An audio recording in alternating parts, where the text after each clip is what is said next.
जय निताई गौर हरि बोल। नमस्कार। आज আমি লাইভে আসার কারণ হচ্ছে গতকাল সনাতনী সম্মিলিত জোটের মুখপাত্র চিন্ময় কৃষ্ণ দাসকে যেভাবে হ্যারাসমেন্ট করার জন্য এবং মামলা দায়ের করে তাকে অ্যারেস্ট করা হয়েছে ডিবি পুলিশ, সেই সুবাদে আজ আমার লাইভে আসা যে আমাদের এই সম্মিলিত সনাতনী জোটের পক্ষ থেকে যে যে কার্যক্রম আমরা করতে যাচ্ছি এটা অব্যাহত থাকবে না, আমরা চালিয়ে যাব। এবং আমি যেটা জেনেছি আজকে তাকে কোর্টে চালান করে দেবে। চালান করলেও আমাদের দুঃখ, আমার জানবার ইচ্ছা সমস্ত সনাতনী নয়, সমস্ত রাষ্ট্রের কাছে, আমার এই বাংলাদেশি রাষ্ট্রের কাছে এবং রাষ্ট্রের অভিভাবক যারা আছে, আইন ও দেশের প্রতি শ্রদ্ধা রেখে কথা বলছি। ইনি তো কোনো ডাকাত না, ইনি কোনো চোর না, তাহলে একে সাধারণ তুচ্ছ মামলা, রাষ্ট্রদ্রোহী মামলা, এটা তো কোনো মামলার মধ্যে নয় এবং সেটা ভুল প্রমাণিত হয়েছে। কোন কারণে তাকে অ্যারেস্ট করা হলো এটা জাতি জানতে চায়। এবং এমনকি তার সাথে যে দুর্ব্যবহার করা হয়েছে, আজকে একাদশী, আমার ধর্মীয় অনুভূতিতে আঘাত দেওয়ার জন্য তার একাদশী পর্যন্ত গতকাল তাকে খাবার দেওয়া হয়নি, তাকে ঔষধটা পর্যন্ত দেওয়া হয়নি। এটার জন্য বাংলাদেশে যে এত বড় অকৃতজ্ঞ এবং দুষ্ট লোক থাকতে পারে এটা আমার জানা ছিল না। আমরা যে আইনের প্রতি শ্রদ্ধা এবং ভরসা রাখি, সে আইন যদি কোনো কিছু না ভেবে শুধু উস্কানিমূলক কথার প্রলোভনে পড়ে তারা যদি একটা জাতির প্রতি নিপীড়ন এবং নির্যাতনের সেই কাজটা তারাই করে যায়, তাহলে আমাদেরকে আইনের প্রতি শ্রদ্ধা থাকবে? আইনের প্রতি কি আমাদের ভালোবাসা থাকবে? আমরা কি এদের প্রতি কোনো ভরসা রাখতে পারবো? পারবো না। তাহলে আমি আশা রাখবো অতি সত্বর আজকে দিনের মধ্যেই বিবেচনা করিয়া চিন্ময় কৃষ্ণ দাসকে অব্যাহতি দেওয়া হোক এবং সেই মামলা প্রত্যাহার করা হোক।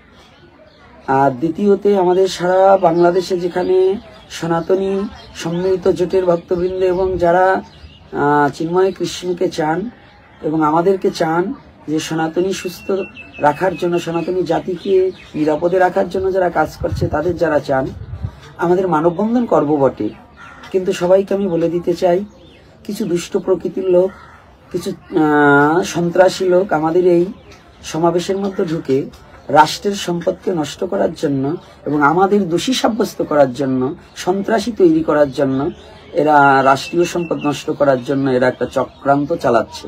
এটা আমার কাছে নিউজ এবং আমার কাছে কিছু গোপন তথ্য আছে। এরা যাতে এটা না করতে পারে, আমাদের সদা সর্বক্ষণ অ্যালার্ট থাকতে হবে, চোখ কান খোলা রেখে চলতে হবে এবং যেখানে যেখানে সমাবেশ হোক না কেন যেন আমাদের বহিরাগমন শক্তি এবং যারা কিছু রাজনৈতিক দলভুক্ত, যারা নিজেদের স্বার্থ কায়েম করার জন্য এখন সনাতনীদের হটাও, এই সনাতনীদের না হটালে তারা নিজেরা সম্পদ লুটে নিতে পারবে না এবং রাষ্ট্রের সম্পদ চুরি করে খেতে পারবে না। দেখছে যে এখানে সাধু সন্ত এসে গেছে, সাধু সন্তরা কখনো চোর নয় আর সাধুরা কখনো বাটপার নয়। এই বাটপাড়ি চৌর্যবৃত্তিকে পড়ে খেতে হলে এদেরকে না দমালে খাওয়া যাবে না। এজন্য আমাদের এই সনাতনী জাগরণ মঞ্চ এবং সনাতনী সম্মিলিত জোটকে যেন এরা কাজ না করতে পারে, যেন এরা দাঁড়াতে না পারে, এই সুবাদে কুচক্র মহল তারা আমাদের পিছনে লেগেছে, যাতে আমাদেরকে কোনোভাবেই দমিয়ে রাখতে না পারে। কারণ 30 লক্ষ লোক শহীদ হয়েছিল 71-এর সময়, আর এবার আমরা তো 3 কোটি সনাতনী আছি, এর মধ্যে 2-4টে তো মির্জাপুরের মতো থাকবে, তাদেরকে নিয়ে আমরা ভাবছি না। আমরা ভাবছি যারা সরল সহজ সনাতনী আছে, যারা নির্যাতন, নিপীড়িত, যারা অবহেলিত, তাদের নিয়ে ভাবছি। কিন্তু এই যারা মির্জাপুরের দলে নাম লেখিয়েছে, এদেরকে নিয়ে আমরা ভাবি না। তবে আমি সমস্ত সনাতনীদের কাছে, যারা বাংলাদেশের যেখানে যে অবস্থানে আছেন, আমি করজোড়ে বিনীত প্রার্থনা করছি, আমরা চিন্ময় কৃষ্ণের জন্য আমরা লড়াই করে যাব এবং জাতির জন্য লড়াই করে যাব। সেটা অস্ত্র দিয়ে নয়, আমাদের জ্ঞান, বিবেক এবং ভালোবাসা দিয়ে মানুষের কাছে আমরা পৌঁছিয়ে যাব, যাতে আগামী দিনগুলো মানুষে জানুক যে সনাতনীরা কোনো সন্ত্রাসী নয়। আর আমাদের এই গতকাল যে ছেলেগুলোকে মেরেছে এরাও একটা কুচক্রমহলকারী। এদের ভিডিও ফুটেজগুলো ভালো করে রেখে দিতে হবে। এটা কোন দেশে, বাংলাদেশের আইন কতটা আইনের প্রতি শ্রদ্ধা রেখে বলছি, সবাই এক প্রকার নয়। যারা এখন ক্ষমতাসীন দলের কাছে যারা বিক্রি হয়ে যাচ্ছে, তারা এখনো বুঝতেছে না। যারা প্রকাশ্যে দেবালোকে সনাতনীদের হত্যা করার হুমকি দিল, তাদেরকে একজনকে অ্যারেস্ট করা হলো না, তাদেরকে আইনের আওতাভুক্ত আনা হলো না। অথচ চিন্ময় কৃষ্ণ দাস কোনো কথা না বলেই তারা আমাদেরকে যে কাজগুলো করেছে এটা সম্পূর্ণ অন্যায়। সনাতন সমাবেশ কোনো ধরনের রাষ্ট্রীয় সম্পত্তি ক্ষতি হয়নি, জনগণের কোনো ক্ষতি হয়নি, তাহলে কেন সমাবেশের বাধা এবং গ্রেপ্তার হবে? আমরা তো সনাতনীরা তো কোনো রাষ্ট্রের সম্পদ নষ্ট করিনি। রাষ্ট্রের সম্পদ যারা নষ্ট করছে তারা আজকে সিংহাসনে কি করে বসে থাকে?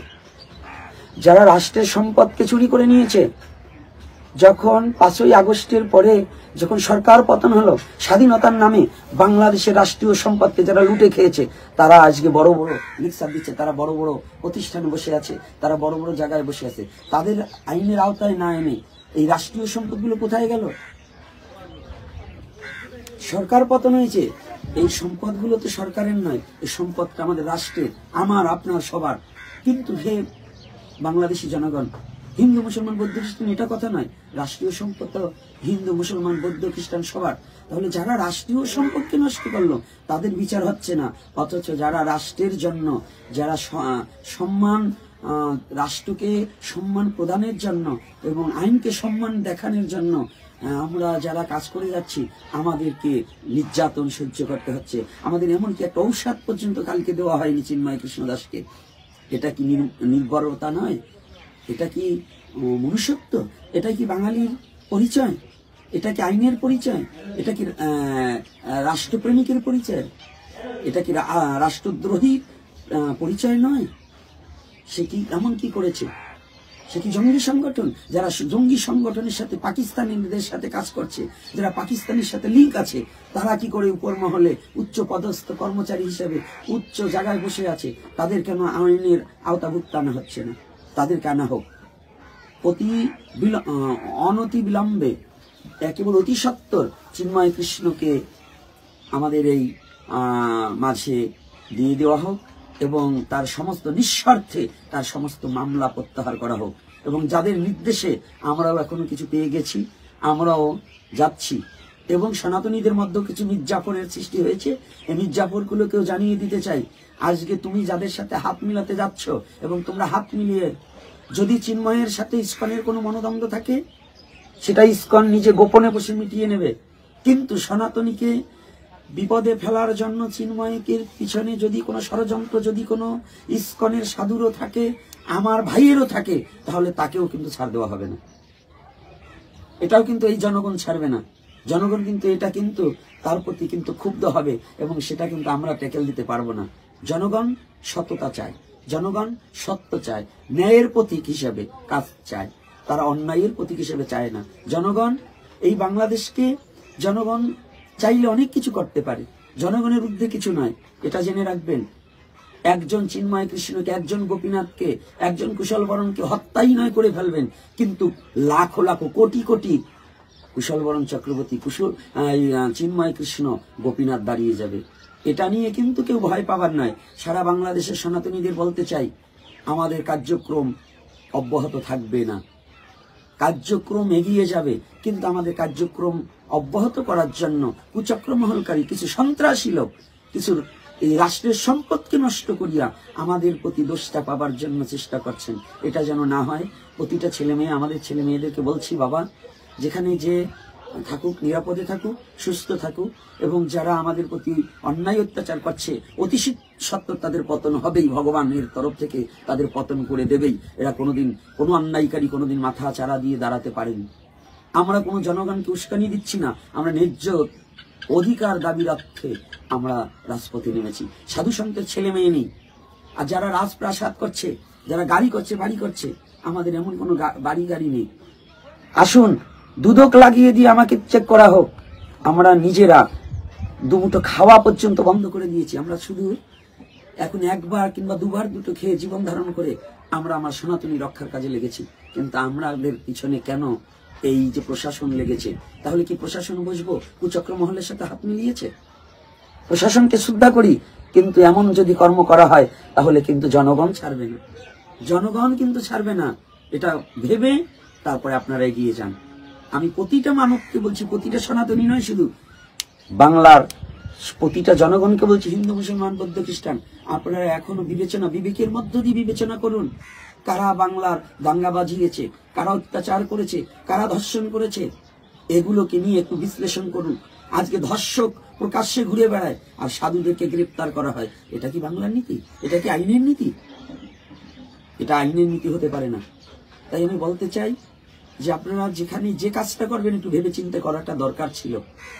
এমন কোনো পদক্ষেপ নেবেন না যেটা বাংলার জনগণ ক্ষিপ্ত হলে কিন্তু পালাবার পথ থাকবে না। বাংলার জনগণ যদি একবার চিনে যায়, এই মুখগুলো যদি একবার চিনতে পারে, তাহলে কিন্তু পালাবার সময় থাকবে না। এটা কিন্তু বুঝে নেবেন। আর দীর্ঘায়ী করব না। আর সমস্ত আমি আবারও অনুরোধ করছি, সমস্ত সনাতনী এই সম্মিলিত মহাজোটের এবং জোটের সাথে যারা কাজ করছেন, আপনাদেরকে আমি বলে দিচ্ছি এবং আমার বাবাদের ছোট ছেলে মেয়েদের বলছি, বাবা, কেউ কখনো অনধিকার চর্চার আমাদের দরকার নেই। আমরা মানববন্ধন করব। আমরা প্রতিটা থানায়, প্রতিটা জেলায় প্রয়োজন বোধে যত সময় পর্যন্ত চিন্ময় কৃষ্ণকে আমাদের হাতে তুলে না দেওয়া হবে, আমাদেরকে ছেড়ে তাকে অব্যাহতি না দেওয়া হবে, আর তাকে যদি হত্যা করা হয় কিংবা হত্যার ষড়যন্ত্র করা হয়, তাহলে এই বাংলার বুকে আমরা প্রত্যেকটা, এবং তাকে যদি নির্যাতন এবং টর্চারিং করা হয়, আমরা প্রত্যেকটা রাস্তাঘাট অবরোধ করে শুয়ে পড়ব। কত মারবে?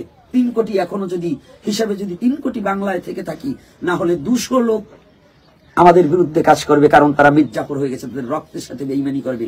এই রক্তচোষা বেইমানগুলোকে আমরা আশ্রয় দেব না। তা বাদে যত 3 কোটির মধ্যে যত সনাতনী আছে, আমরা রাজপথে নেমে যাব। আমরা রাস্তায় রাস্তায় শুয়ে পড়ব।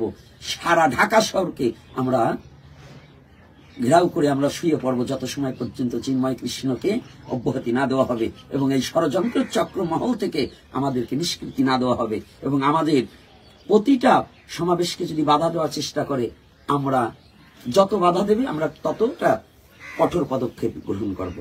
আর যত সময় পর্যন্ত তারা আমাদের নিরাপত্তা দিয়ে আমাদের সমাবেশ, আমরা কোনো বাংলাদেশের কোনো রাষ্ট্রীয় সম্পদ এবং আইনের বিরুদ্ধে নয়, কোনো রাজার বিরুদ্ধে নয়, আমরা কোনো দলের বিরুদ্ধে নয়, আমরা একটাই বিরুদ্ধে, আমাদের নিজের বাঁচার তাগিদে আমরা কথা বলছি।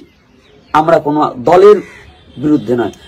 এতবার আমি বলেছি, যদি জামাতে ইসলাম চায় যে আমাদের এই 8 দফা দাবি তারা বাস্তবায়ন করুক, আমরা জামাতে ইসলামের হয়ে কথা বলবো, এতে আমার কোনো সন্দেহ নেই। আমার একটু বিন্দু মাত্র আমি এক পা হটে যাব না। কিন্তু যত সময় পর্যন্ত এই বাংলার বুকে ক্ষমতাসীন দল আমাদের নিরাপত্তা দিতে পারবে না, আমরা সে দলের কথা বলবো না এবং সে দলের সাথে আমরা কোনো মিট হতে পারবো না। আমরা সনাতনী, আমরা আলাদাভাবেই চলার চেষ্টা করব। আর যদি আমাদেরকে বাদ দিয়ে, সনাতনীকে বাদ দিয়ে যদি কোনো রাষ্ট্রের ইলেকশন কিংবা কোনো নির্বাচনের আয়োজন করা হয়, তাহলে আমরা ওই নির্বাচনকে প্রত্যাহার করে আমরা আমাদের মতেই চলবো। কোনো একটা সনাতনী কোনো ভোট কেন্দ্রে যাওয়ার আমরা সিদ্ধান্ত বানচাল করে দেবো, আমরা যাব না। যদি আমাদের 8 দফা দাবির সাথে আমাদের এই সমাবেশকে পণ্ড করার জন্য যদি কোনো কুচক্রমহল কাজ করে, আমরা যদি কোনোভাবে এটাকে আমাদের কর্ণগোচর হয় এবং আমরা যদি এটা সত্যতা প্রমাণ পাই, তাহলে আমরা কোনোদিনই সেই নির্বাচনকে আমরা গ্রহণ করব না। জয় নিতাই, জয় গৌরীগুল। যে যেখানে আছেন সুন্দর এবং সুস্থ থাকুন এবং নিরাপদে থাকুন এবং চোখ কান খোলা রেখে চলবেন এবং নিরস্ত্রভাবে আমাদের বাকযুদ্ধের মধ্য দিয়ে আমরা শান্তিপূর্ণভাবে আমাদের সমাবেশ করবার চাই। জয় নিতাই, জয় গৌরীগুল।